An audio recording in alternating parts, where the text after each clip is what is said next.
ìwòyí ẹ̀yin èèyàn wa, èyí ni ìròyìn pàjáwìrì láti iléeṣẹ́ wa CNN. Segun Pryme lóníròyìn yín.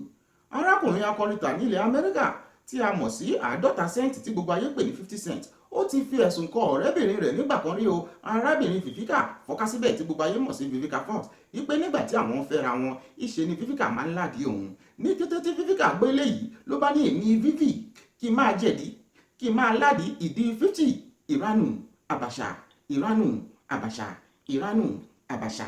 Kí sì ló fa gbogbo yánpọnyánrin? A gbọ́ wípé arábìnrin Vivi sọ pé ọ̀gbẹ́ni 50 ó ṣeéṣe kó fẹ́ràn ọkùnrin látàrí àwòrán tóun pẹ̀lú ọmọ sójà tí a mọ̀ sí sójà boy tí wọ́n jọ yàpọ̀ tí wọ́n ń dira wọn mú.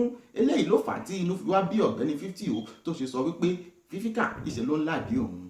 Ẹ̀yin èèyàn wa nílé, ọ̀rọ̀ wo lè rejù báyìí lọ lọ́jọ́ tòní. Ẹ̀yin náà ẹ gbé yẹ̀wò. Segun Pryme oníròyìn, ó dàbọ̀.